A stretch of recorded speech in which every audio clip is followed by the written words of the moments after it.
o lo que vamos a estar viendo este trimestre, vamos a estudiar el libro del Éxodo. El Éxodo, como bien sabemos, es la situación histórica del pueblo de Israel cuando sale de Egipto y llega a la tierra prometida. Pero quisiera que no viéramos solamente el tema de este expositor como un tema histórico. Quizás todos hasta cierto punto entendemos y dominamos la historia del Éxodo, pero quisiera que lo pudiéramos ver como un reflejo de nuestras vidas, no solamente por lo que Dios hizo por nosotros el día que fuimos salvos, sino porque quizás en este momento de nuestra vida estemos pasando alguna angustia, algún dolor, algún sufrimiento, alguna situación injusta y quisiéramos nosotros, tenemos en nuestro corazón la necesidad y la esperanza de que podemos salir adelante. Entonces, no solamente se trata de un hecho histórico que le ocurrió a un pueblo hace 2000 años, sino se trata del hecho de que Dios le da a cada persona la oportunidad de poder salir adelante y de enmendar su vida o recomponer su vida. Entonces, a eso quisiera que viéramos en este trimestre, que le pusiéramos atención al mensaje o a los mensajes que tenemos preparados y que pudiéramos ser de edificación para nuestra vida. Si bien a lo mejor usted pudiera decir, bueno, yo en este momento en mi situación es estable, tengo una buena familia, tengo un trabajo, no sé, algunas cosas, no soy perseguido político, no sé, o sea, algunas cosas que usted pudiera decir, tengo cierta estabilidad en este momento de mi vida, pero pudiera conocer usted el día de mañana alguna persona que se encuentre emocionalmente en dificultades o que tenga algún problema de alguna adicción, que tenga algún problema, a lo mejor de una relación tóxica que ahora les llaman, ¿no? Entonces, bueno, esa persona necesita también tener esperanza y esa persona necesita tener una fuerza que es nuestro Dios para que pueda recomponer su vida, ¿no? Entonces también es importante aprender este mensaje no solamente para nosotros, sino para poder llevar el mensaje a otras personas. Yo siempre me justifico para no llevar el mensaje de la palabra de Dios a otras personas que, pues bueno, no soy una persona que sepa muy bien cómo hablar a otras de la palabra de Dios y siempre esa ha sido mi excusa por la cual no salgo a evangelizar o por la cual no organizo o no salgo, me apego mucho a las campañas de evangelización. Bueno, en este trimestre tendré que eliminar esa excusa y ya no tendré justificación para poder no decir, para poder decir que no sé cómo hablarle a otras personas acerca de la palabra de Dios. Entonces, ese es el mensaje que quiero darles. No solamente es un tema de un hecho histórico, que por cierto, para entender la estructura del pueblo de Israel, usted tendría que entender este hecho del Éxodo, pero va más allá de un tema histórico, va a un tema que va aplicado a nuestras vidas y a la vida de las personas que nos rodean, ¿sale? Entonces, eso es lo que vamos a estar viendo. La lección de hoy se llama Nuestro Destino, es la lección número 1 de nuestros expositores.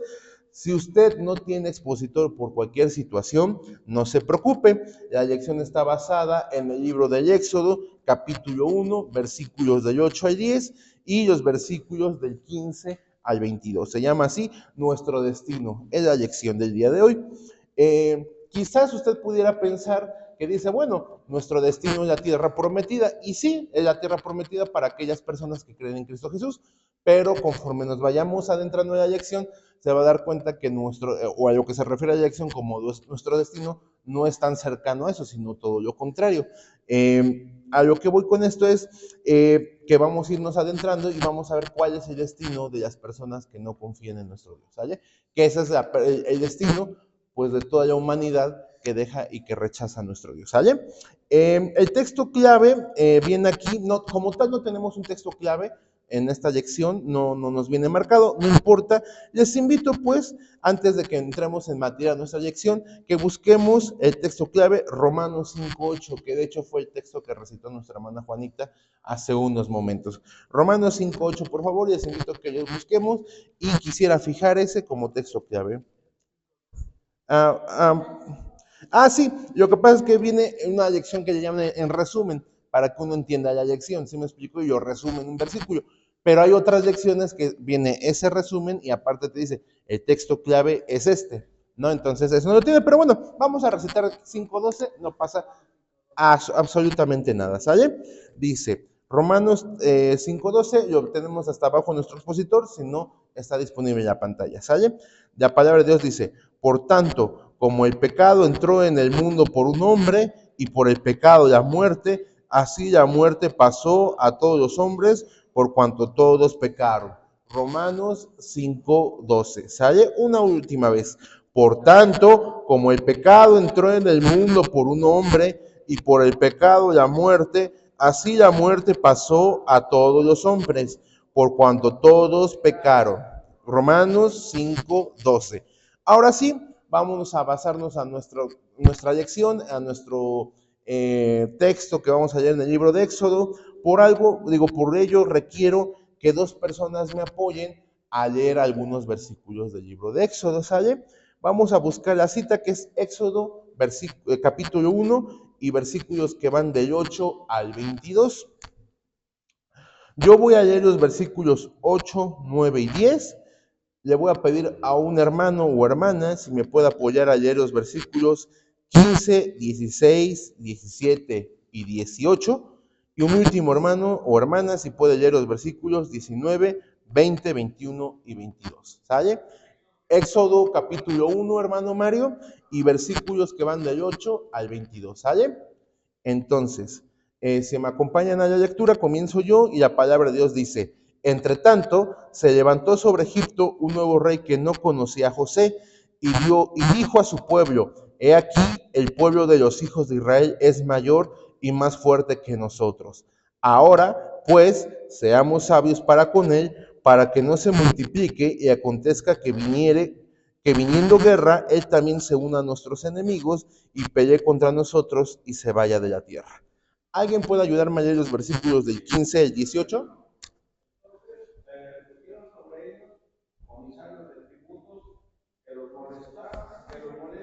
Bueno, del 15 al 18, por favor, hermano.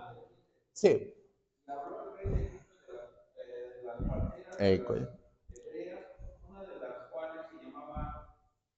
Cifra. Ajá.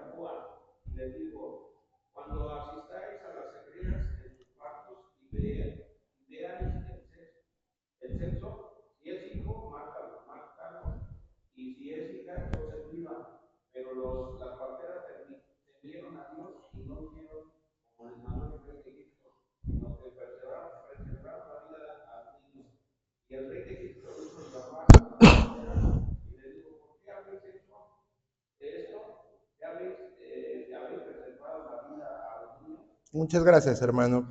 ¿Alguien puede apoyarme a leer los versículos del 19 al 22?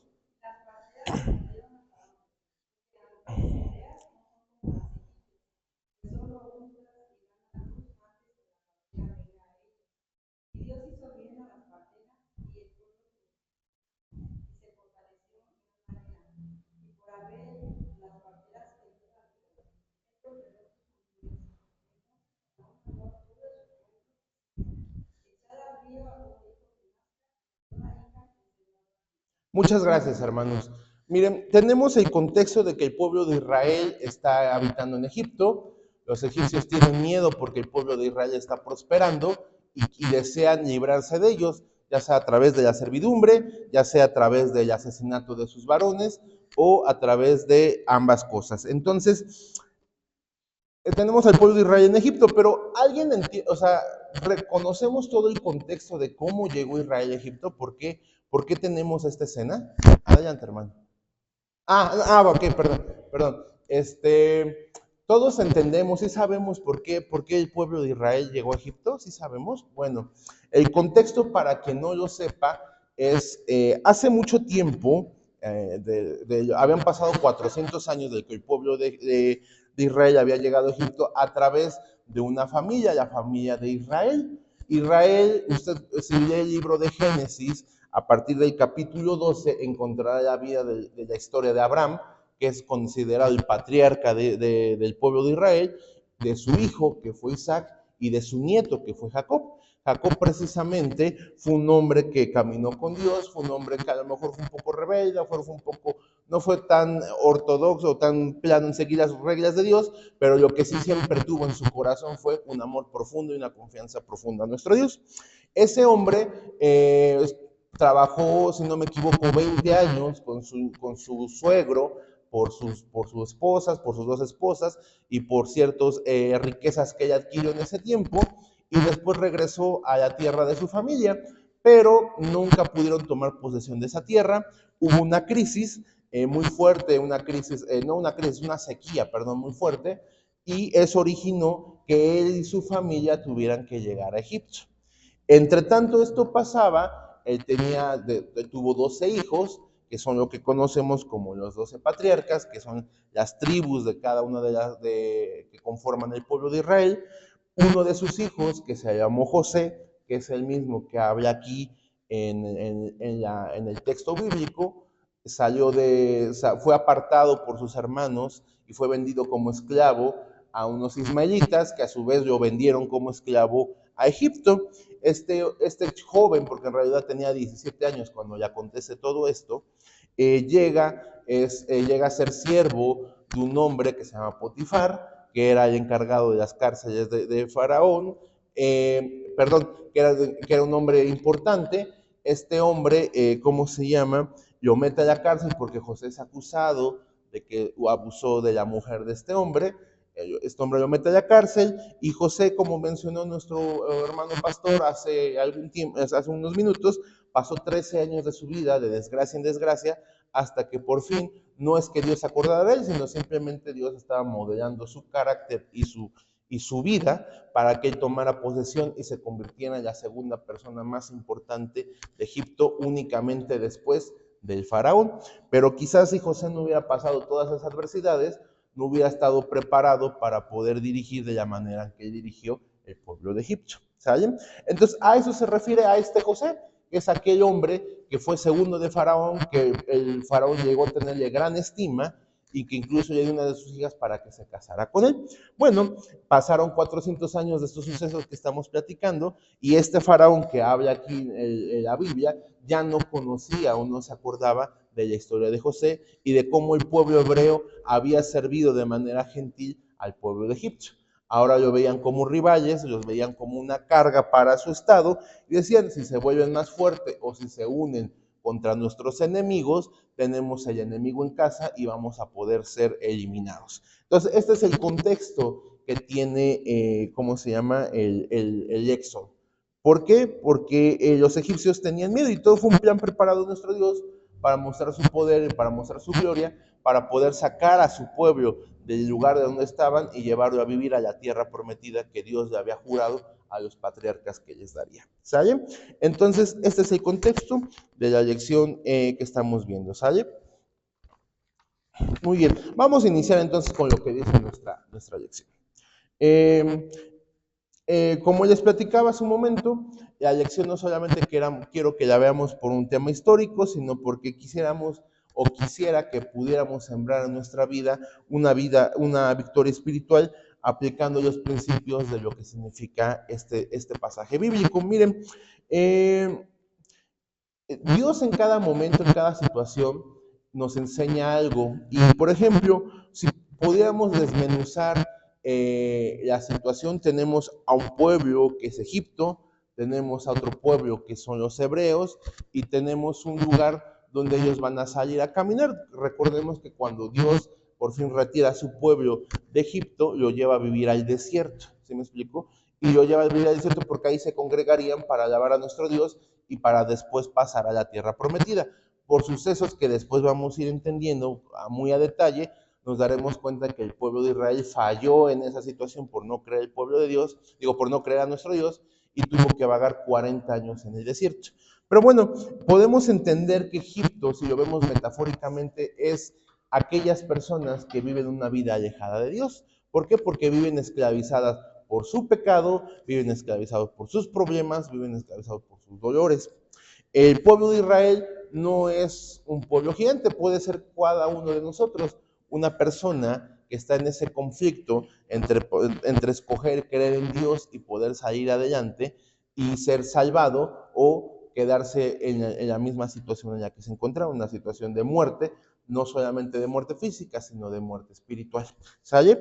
Y el desierto podemos entenderlo como aquellos creyentes que ya aceptaron a nuestro Señor Jesucristo como su Salvador, pero sencillamente o no han podido entregarse por completo a nuestro Dios, o quizás hasta a veces pasa que olvidan sus raíces y se siguen comportando como una persona completamente del mundo. ¿Son salvos? Nosotros creemos que sí, que la salvación no se pierde, pero eso no significa que su comportamiento sea muy cercano a lo que nuestro Dios nos manda en nuestras leyes, ¿sale? O en su ley. Entonces, la Biblia podemos entenderlo como un hecho histórico o también podemos ir dando un contexto más profundo y espiritual a este capítulo de Éxodo, ¿sale? Ahora bien, todos, así como los bebés israelitas que acabamos de ver o los bebés hebreos, tenían una sentencia de muerte completamente injusta por el simple hecho de haber nacido hebreos, mi abuelo Porfirio solía decir que hasta para nacer hay que tener suerte, ¿no? ¿Por qué? Porque no es lo mismo nacer en una familia acaudallada o acomodada que haber nacido a lo mejor en una familia de escasos recursos, ¿no? Bueno, en este caso los niños hebreos, si lo vemos contextualmente, no tenían mucha suerte de haber nacido, no tenían la culpa de haber escogido o de haber sido nacidos como hebreos y no como egipcios, ¿no? Y entonces ellos estaban sentenciados a muerte. Los adultos estaban sentenciados a una muerte dolorosa porque eran esclavos. Y los niños eran sentenciados a una muerte rápida por el simple hecho de nacer varones y de nacer del pueblo de Israel. Entonces, todos ellos tenían una sentencia de muerte establecida. ¿Cómo se llama? Perdón, se me fue la idea. Cuando José llega a vivir o es nombrado siervo de Faraón y es nombrado el segundo de Faraón, él, derivado de una sequía que que mencioné hace un momento, él llega, manda a traer a su familia y ellos se quedan a vivir en una tierra que se llama Gosén. Gosén era una tierra que era fértil, que era abundante, y si no lo era, Dios se encargó de hacerla abundante y hacerla fértil, ¿no? Pero la Biblia habla que era una buena tierra, una tierra para prosperar. Entonces, de 70 personas que entran a Egipto, se transforman más o menos 3 millones de personas en 400 años. Entonces, Israel se formó como una nación aparte. Es importante mencionar, de hecho usted lo puede ver, si usted convive o ha convivido con personas judías, el judío tiende mucho a hacer al lugar donde llega tiende a ser su propia comunidad, ¿sí me explico? Trabajan, interactúan con otras personas de su medio, pero ellos son muy cerrados y son muy de cuidar su comunidad, la comunidad judía, ¿no? Hoy en día muchos de ellos ni siquiera profesan la fe judía, simplemente por el hecho de llevar costumbres judías se consideran judíos, pero bueno, a lo que el judío por naturaleza tiende mucho al lugar en donde llega a apartarse del mundo exterior, convivir con ese mundo exterior, pero seguir manteniendo su identidad y seguir manteniendo su identidad como nación o como espacio independiente, ¿sale? Entonces, eso mismo pasó con los israelitas. Perdón, pastor, ¿iba a comentar algo? Un fenómeno contemporáneo que está sucediendo en Estados Unidos con los latinos, que se está convirtiendo en una población fuerte. Ajá, en Estados Unidos. Bueno, según las estadísticas dicen que ya son 20 millones de latinos o mexicanos. Mexicanos, me parece que, o sea, los latinos nos engloban a mexicanos, guatemaltecos, argentinos, a lo que usted quiera, todas las personas que hablan español y que comparten cierta cultura dentro de Estados Unidos, ¿no? Digo, dentro de esas minorías, los mexicanos es la que más abunda, ¿no? Por cercanía y porque pues, son los que más hay allá.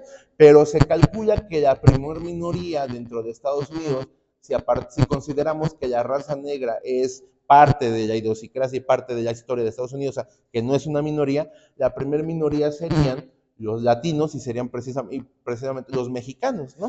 Y tiene razón nuestro pastor, es lo mismo que está pasando hoy en día, es una situación actual de lo que pasaba en ese momento con Egipto, ¿no? Muchos de ellos también son perseguidos, muchos de ellos viven una situación estresante, porque pues a lo mejor no tienen papeles, son indocumentados, o sencillamente hay problemas raciales en sus comunidades que hace que la gente blanca muchas veces los persiga y no los quiera, ¿no?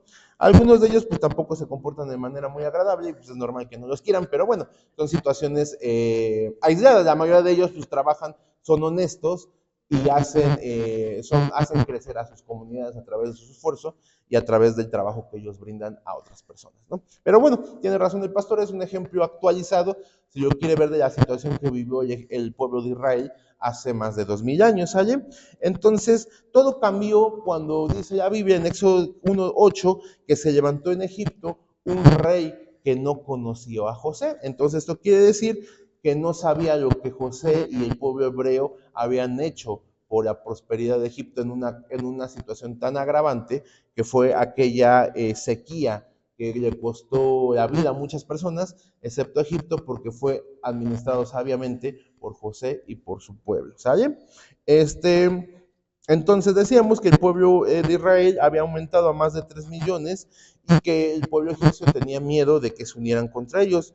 Entonces, ¿qué podía hacer el pueblo egipcio para arreglar esa situación? Muy fácil, los egipcios hicieron, dice Éxodo 1:13, servir a los hijos de Israel con dureza y los amargaron su vida con dura servidumbre en hacer barro y ladrillo y en toda labor de campo y en todo servicio al cual los obligaron con rigor. O sea, los esclavizaron.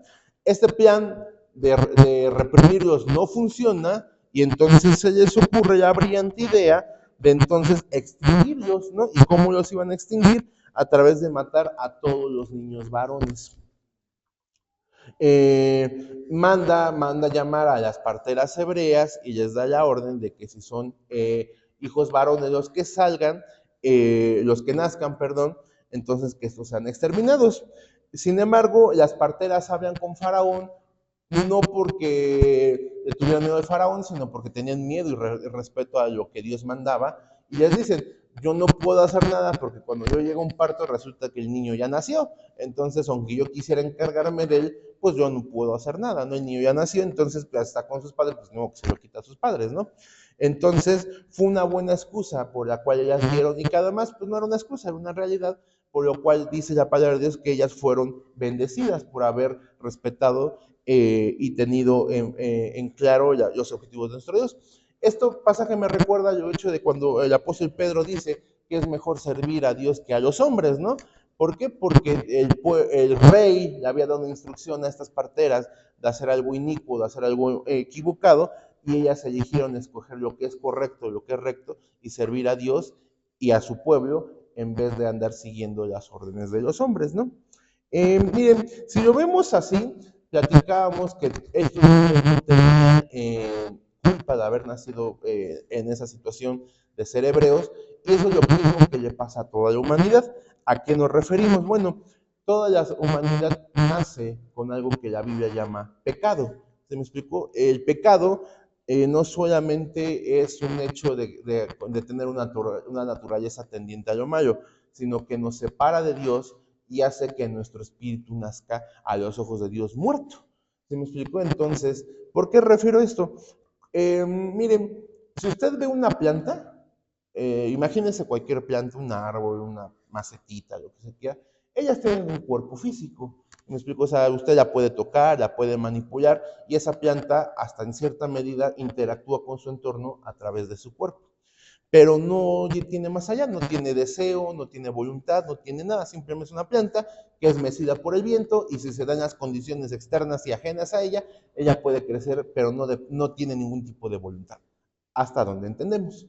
Los animales, vamos a subir un grado más, los animalitos, si usted ha tenido un perrito, si usted ha tenido un gatito, o usted ha visto algún programa en la naturaleza, los animales no solamente tienen un cuerpo físico, sino hasta donde entendemos también tienen cierta voluntad y cierta capacidad de decisión.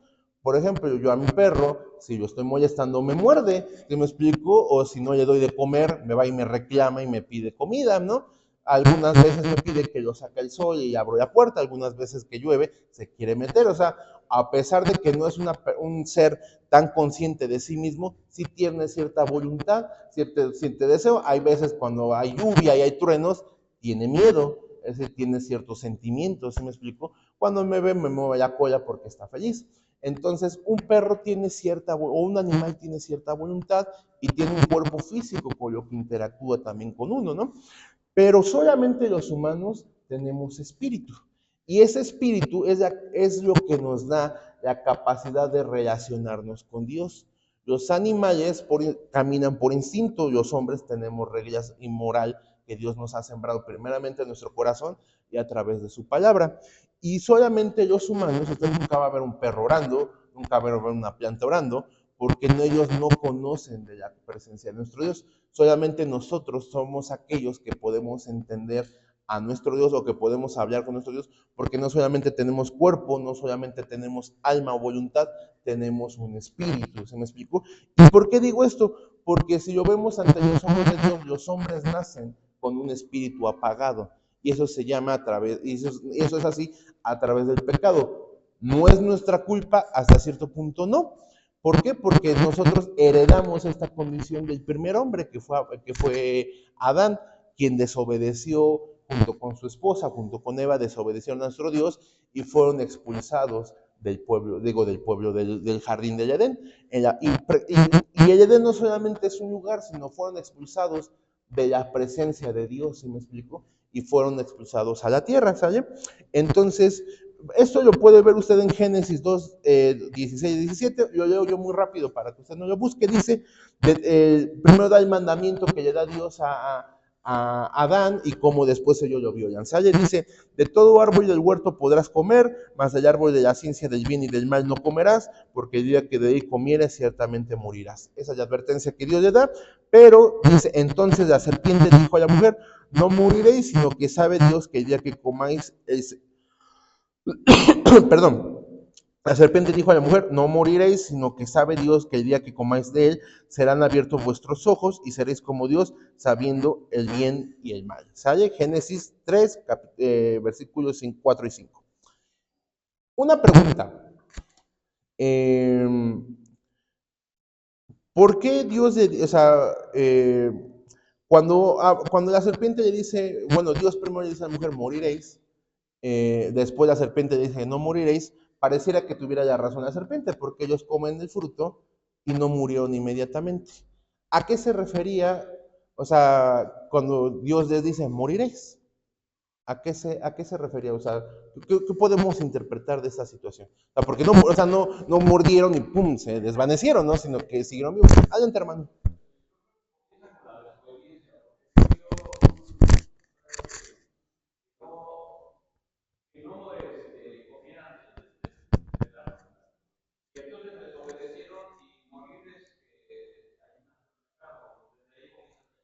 Ok. ¿Alguien más? Es correcto. Adelante, pastor. Las relaciones familiares, cuando las situaciones se ponen muy críticas, muy difíciles, a veces papá y el hijo, o mamá y una hija, etc. A veces se llega a la expresión, para mí ya estás muerto. Claro que la persona, el hijo o a quien se está refiriendo no está muerto. La palabra morir ahí significa que ya no te reconozco, que estás separado de mí, que ya no tengo ningún contacto. Y esa es la expresión que está diciendo el Señor a Adán y Eva, que el día que comieran del fruto iban a morir. No morir en el sentido físico, pero sí en la relación espiritual iban a estar separados. Correcto. Y la palabra de Dios nunca miente, ¿saben? Si usted lee la Biblia, usted se va a dar cuenta en Génesis que Adán vivió 900 años después de salir del jardín de Edén. O sea, ninguno de nosotros va a vivir 900 años. O sea, vivió una vida bastante larga. Pero sí es cierto lo que decía el hermano Mario, el hermano David y el pastor. Adán, el día que desobedeció a Dios, murió espiritualmente. Su espíritu murió y tuvo una muerte espiritual. Y 900 años después también tuvo una muerte física, porque Adán también murió. Se me explicó, fue creado directamente llamado a nuestro Dios, pero fue un hombre que también murió. Entonces, sí, ciertamente tenía razón la palabra de nuestro Dios. Lo que pasa es que muchas veces Dios ve las cosas en un plano diferente. Algunas veces nosotros tendemos a pensar que queremos la inmediatez o que las cosas ocurran, pero Adán murió espiritualmente y murió físicamente, ¿se me explicó? Y eso es lo que nos heredó. Si es justo, si es injusto, no lo sé. Lo único que sabemos es que todos nacimos de ese hombre, o sea, todos somos descendientes de ese hombre y por lo tanto todos cargamos con esa herencia que es el pecado y por eso nosotros como humanos tenemos una naturaleza a hacer el mal. Ahorita vamos a ver que el mal no significa que todos vamos a ser Hitler, ¿no? O sea, no todos vamos a querer destruir el mundo o matar a nuestras personas, o sea, pero tenemos una naturaleza que nos tiende a separar de nuestro Dios, rebelándonos contra Él, aún en cosas que a nosotros nos parecen correctas. Pastor, ¿iba a comentar algo? Ok, ¿sale? Entonces, esa es la herencia que nos dejó Adán. Tengo una tía que no es muy creyente, pero decía, pues yo qué culpa tengo de que él se haya comido la manzana, ¿no? Bueno, entrando en una manzana y pues hasta cierto punto no tenemos la culpa, pero es una herencia que arrastramos todos nosotros, ¿sale? Entonces, así como los niños hebreos arrastraban esa herencia de simple hecho de ser hebreos, tener a ser condenados y ser asesinados, nosotros también arrastramos esa herencia que se llama pecado. Pero aún así, si... Adelante, hermano Memo. Cuando una persona tiene un vicio, el alcoholismo o la drogadicción, y las mujeres se embarazan, sus hijos traen los efectos de eso. Entonces, no tienen la culpa los hijos de haber heredado ese mal de parte de sus padres. Pero eso no le va a eliminar el problema. Pues el problema lo tiene y hay que dar una solución. Nosotros somos igual. Quizá no tuvimos la culpa de que Adán y Eva tomaran la mala decisión, pero el problema lo tenemos. No, al final de cuentas, solución, correcto. Adelante, pastor. Está muy bueno el ejemplo que pone el hermano Memo. Y otro ejemplo que se debe considerar es la situación de una persona de autoridad como el caso de nuestro presidente. Si nuestro presidente le declarara la guerra a cualquier otro país, nosotros, cada mexicano, entra en guerra, porque el presidente es nuestro representante y Adán era el representante de la humanidad y al tomar la decisión de la desobediencia nos involucra a todos. A todos, es correcto. Y somos descendientes, o sea, venimos físicamente, nuestra genética es la misma genética de Abraham. Sí, de Adán, perdón, Adán, Abraham, perdón, una disculpa. Si Dios hubiera eliminado a Adán y hubiera creado otro humano, nosotros no existiríamos, porque el código genético que hizo Dios para Adán lo tenemos nosotros en nuestra sangre, por eso nosotros compartimos la esencia de Adán. ¿Sí me explico? Entonces, si Dios le hubiera dicho, ¿sabes qué? Elimino a Adán y creo a otros humanos, o creo otro animalito, o hago mis dinosaurios, lo que ustedes quieran, ya no seríamos nosotros, ¿sí me explico? Porque ya no, porque por eso dice la Biblia que Dios nos amó, porque Él, si bien no existíamos en ese momento, Él sabía que íbamos a existir y Él iba a dar vida a toda la humanidad, ¿sí me explico? Entonces, si Él eliminaba a ese hombre, a ese primer hombre, nosotros, usted, ni yo, ni nadie de nosotros existiría. Existirían otros seres, o a lo mejor Dios ya no creaba nada en su soberanía, Él sabe lo que hubiera hecho, pero tan profundo fue su amor a nosotros, que Él puede ver el presente, el pasado y el futuro de cada una de las personas. Conocía el dolor que íbamos a sufrir, pero también sabía las veces que nos íbamos a rebelar delante de Él, y Él aún así escogió amarnos y escogió darnos vida. Ese es el profundo amor que Dios tiene para cada uno de nosotros, y por eso nos permite vivir a pesar de nuestra herencia pecaminosa. ¿Saben? Hay una frase que dice aquí en nuestro libro, que nuestra lección, que le llaman, es una teoría o es una forma de entender el pecado del hombre, que le llama la depravación del hombre.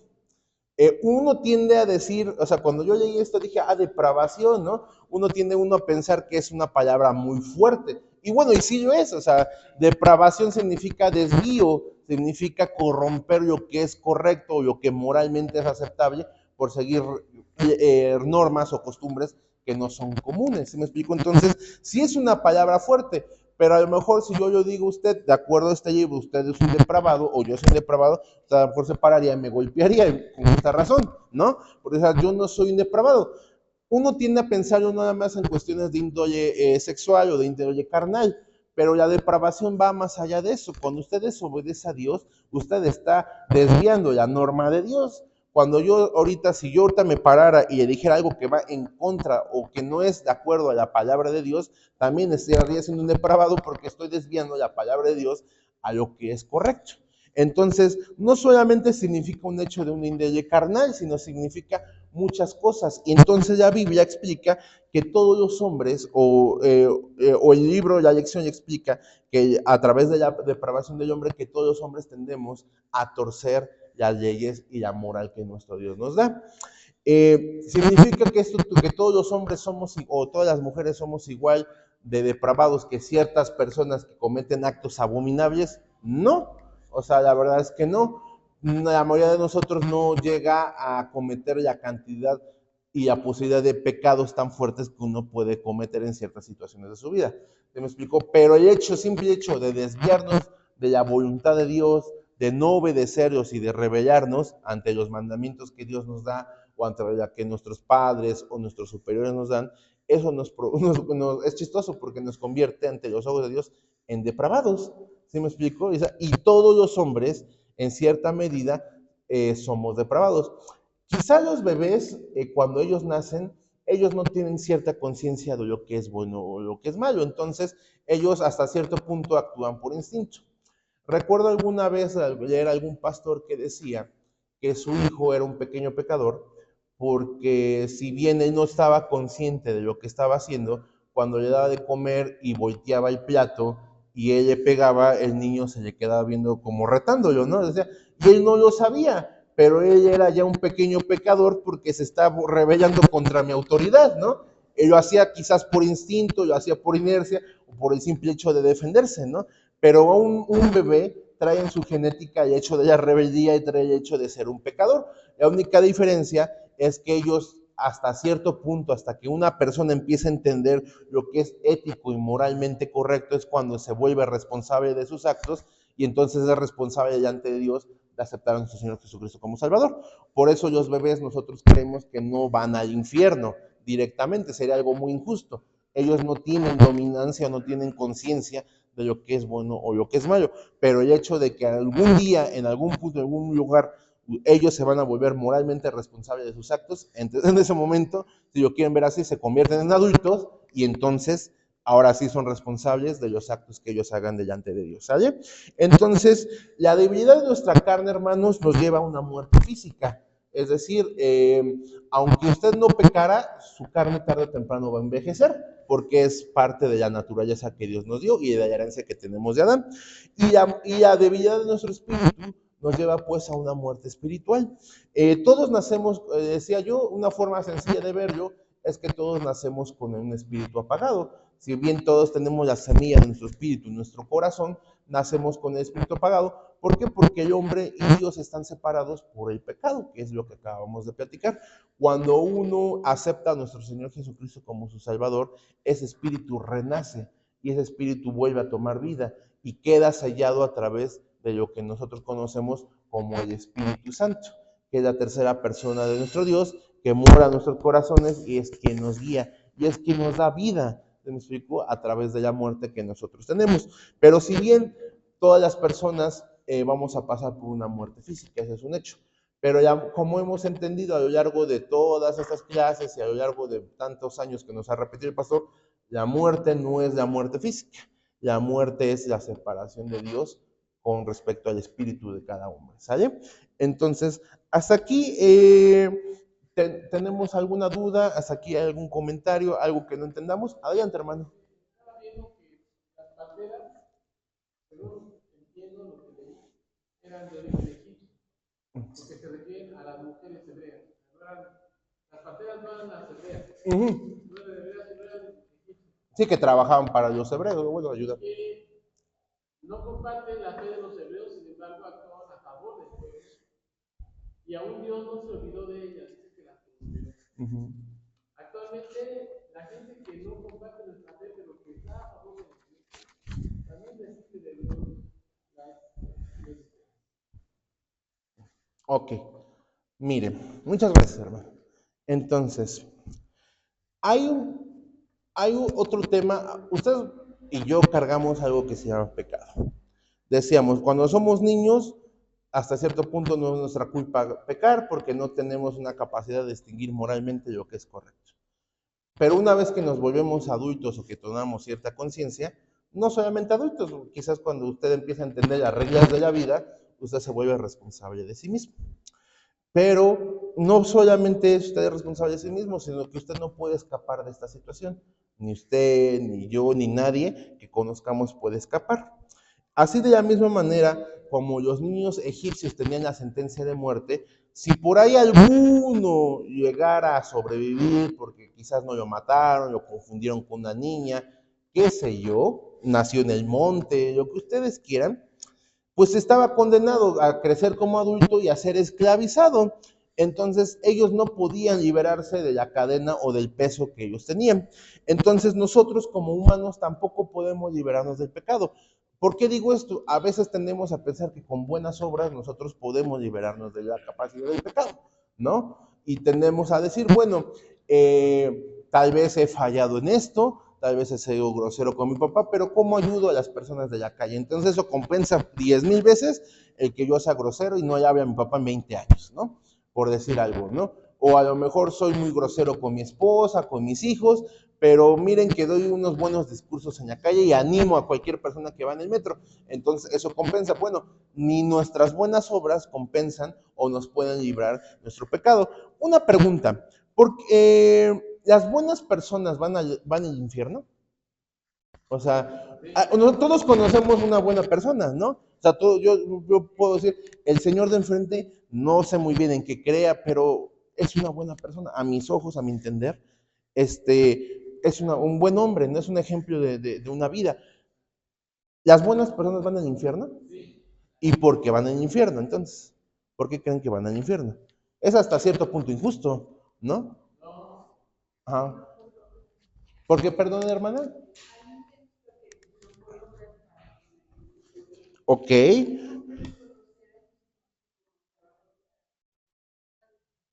Ok, pero miren, si yo estuviera si yo fuera ese tipo de buena persona, yo estuviera delante del tribunal de Dios, diría, sí, quizás alguna vez me quedé con un lápiz que no era mío, quizás alguna vez lo saludé y no me caía muy bien, quizás no fui amable con esa persona, pero como que la sentencia que tú me estás dando no va de acuerdo al acto que yo hice, ¿no?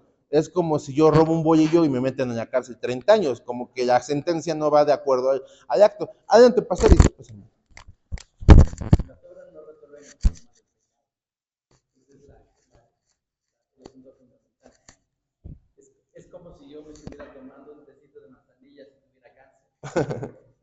Sí, no resuelve nada. No lo resuelve.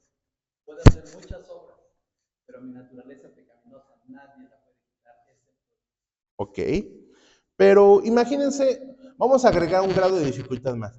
Una buena persona que dentro de lo que cabe, o sea, ha cometido ciertos errores, pero ninguno que pudiéramos llamar grave, y además de esto, nunca nadie le habló de Dios. O sea, todavía está peor, ¿no? O sea, es más injusto que alguien me condene por un Dios que yo no conocí. Adelante, hermana.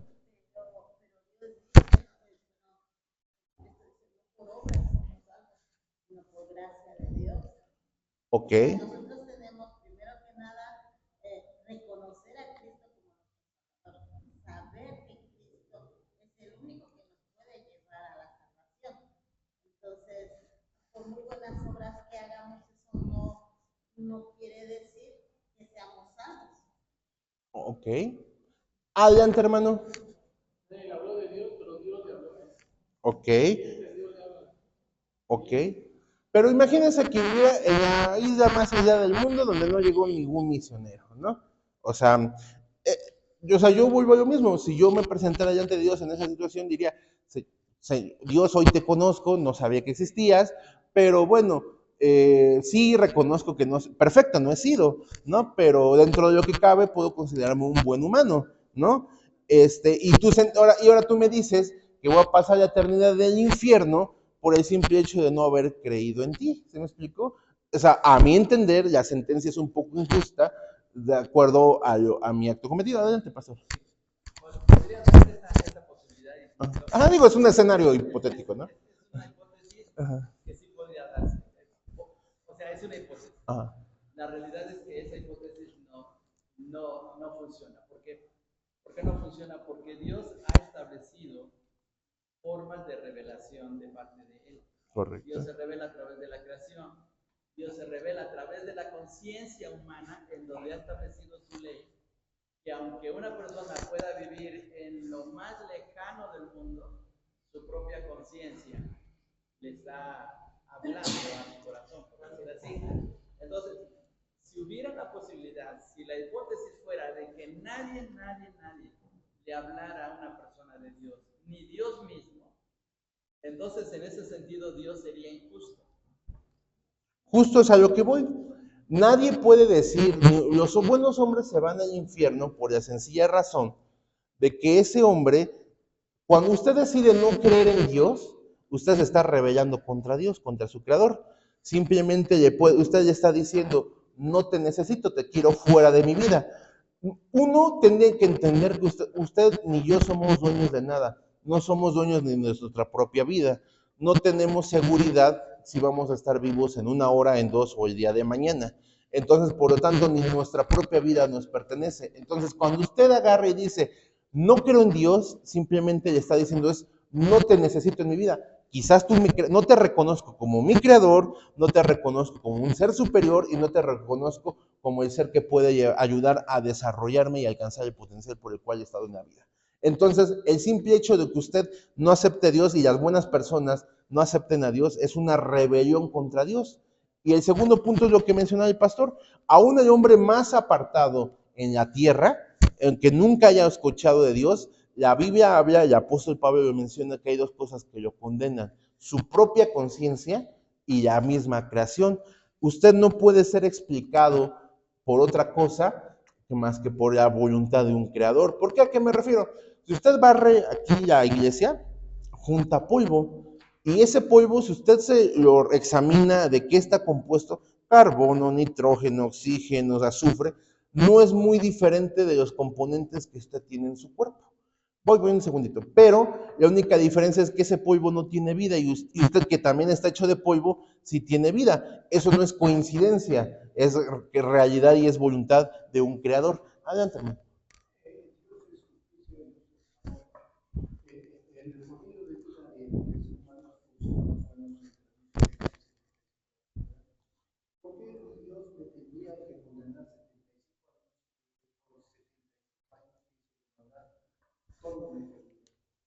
Porque tendría que yo hice el mal, me tendría que condenar toda la eternidad. No solamente es el mal, sino el hecho de rebelarse y no aceptarlo como creador. No, yo, ajá. ¿Por qué tendría yo que pagar toda la eternidad? Ajá. Porque Dios es santo. Él no va a aceptar el pecado, justificado o no justificado. Y entonces Él no acepta. Solo por Jesucristo somos nosotros aceptados. Aunque seguimos pecando, pero solo por Él, por qué Él nos hace aceptos a Dios. La persona tiene en sí misma, en su conciencia, como dijo el pastor, la ley de Dios. En Romanos menciona que aquellos que por la ley no hayan muerto, no se van a juzgar bajo la ley, pero sí bajo la conciencia, porque Dios puso en su ser La ley de Dios. De lo que ahora son como nosotros, que conocen el bien y el mal. Por el simple hecho. ¿Iba a aportar algo más, hermano?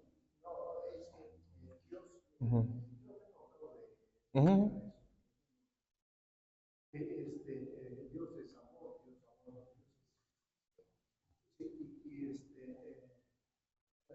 Al autor le parece increíble que 70 años que haya o no conocido a Dios, lo condene toda la eternidad.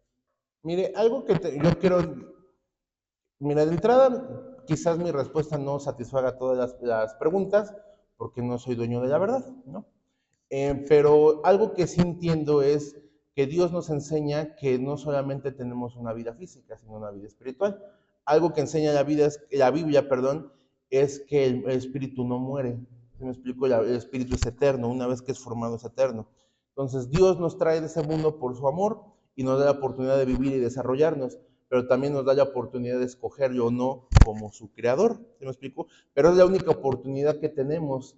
Una vez que usted pase esa oportunidad, que es lo que nosotros le llamamos vida, o al menos la vida física que nosotros conocemos aquí, usted será culpable no de sus actos, no de las cosas que usted mal ha hecho, usted será culpable de no aceptar a Dios como su creador y como su salvador. Por eso creo que las personas se condenan eternamente, no por el hecho de ser buenas o malas, sino por no aceptar a Jesucristo como su salvador.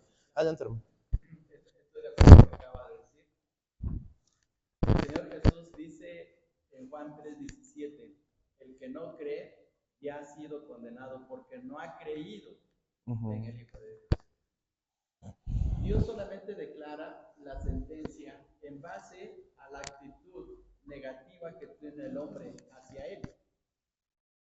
Porque a Dios, nosotros no creemos que Dios salva a algunos y a otros los condena. No creemos en esa posición que se llama ultracalvinista. La decisión del hombre es tan importante y tan grande, la decisión del hombre, que él mismo se condena eternamente, porque al no aceptar la solución que Dios le está dando, solito se está condenado. Y por eso Jesús dice, el que no cree ya ha sido condenado. O sea, él mismo se condena. Es como volviendo en un término médico, es como la persona que rehúsa tomarse el medicamento que el doctor le receta para curarse. ¿Por qué sigue enfermo? Porque no se ha curado. Digo, perdón, no ha tomado la medicina. Aunque el doctor le pueda hablar con mucho amor, pero si no se toma la medicina, siempre va a estar enfermo. Okay. Es la misma situación. Entonces, para resumir ya, ninguno de nosotros puede escapar, pero solamente a través de nuestro Dios tenemos la posibilidad de escapar de nuestro pecado. Que eso es lo que le llama la lección, la intervención de Dios. De la misma manera que conforme vayamos avanzando en las lecciones nos iremos dando cuenta de cómo Dios levantó a una persona para poder liberar a su pueblo de la condenación que estaban viviendo, de la misma manera a nosotros nuestro Dios nos dio un Salvador, levantó una persona. Esa persona es la figura de nuestro Señor Jesucristo. Así como Moisés, como Dios instruyó a Moisés para poder librar a su pueblo, a pesar de que él no quería, bueno, nuestro Señor Jesucristo voluntariamente vino y también fue instruido por nuestro Dios a través del plan de salvación para poder librar a todas las personas del pecado. Entonces, lo que quisiera quedarme ahorita con esta lección es que si usted conoce a una persona que no ha aceptado a nuestro Señor Jesucristo como Salvador, tiene una sentencia en su vida y tiene una sentencia en su cabeza. Y esa sentencia es muerte, no solamente muerte física, sino muerte espiritual. Algunas veces tenemos miedo de cambiar nuestra vida porque no sabemos qué es lo que va a pasar, porque no confiamos, porque no tenemos idea. Pero la vida no se trata de certeza, se trata de un misterio que tiene que ser vivido. Y por eso usted necesita, no necesita entender quién es Dios, usted necesita creer en Dios. ¿Se me explicó? O sea, hay muchas cosas, decía Billy Graham, hay muchas cosas de Dios que de Dios no entiendo, ¿no? Y si alguien pudiera pensarse que pudiera entenderlo, pues era él, ¿no? Pero acepto su voluntad y acepto su destino por fe. Decía, entonces, no se trata de entender quién es Dios, y no se trata de asimilar quién es Dios, sino de creer que hay un Dios. Entonces, si usted cree, dice la palabra de Dios, que usted será salvo. Entonces, con eso es lo que me quiero quedar el día de hoy. No, si usted conoce a una persona que está en una situación difícil, siempre hay esperanza. Mientras tengamos vida, hay una esperanza. Si usted conoce a una persona que a lo mejor ahorita sea rebelde o que está en una situación que uno pudiera decir no es la correcta, bueno, mientras esa persona esté viva, tiene esperanza de cambiar y tiene esperanza de poder ser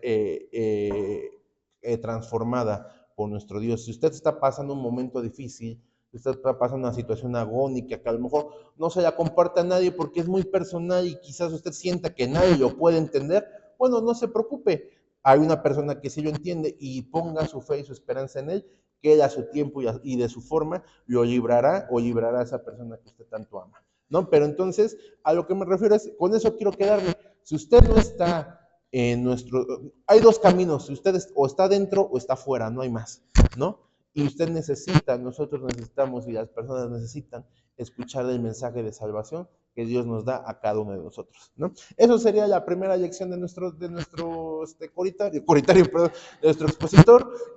Los invito la siguiente semana a que sigamos aprendiendo la palabra de nuestro Dios.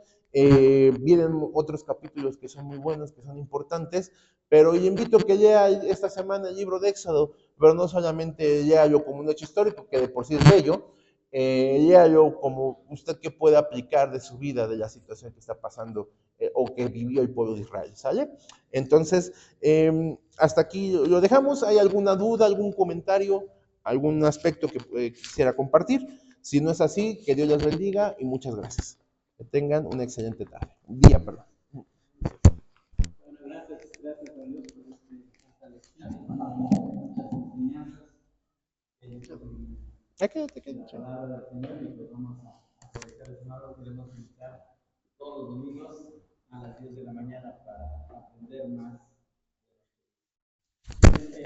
Hermano David, puede ayudarnos a recoger las ofrendas. Vamos a repetir nuestros acostumbrados que dice: Cada uno dé como propuso en su corazón, no con tristeza ni por necesidad, porque Dios ama el dador alegre. Segundo los Corintios 9:7.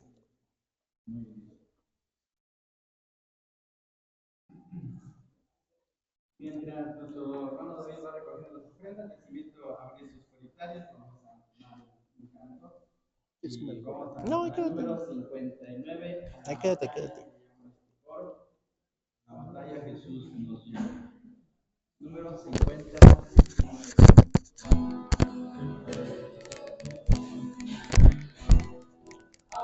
Batalla, Jesús nos llama, va por nosotros el capitán. Marchemos pues a combatir a los ejércitos de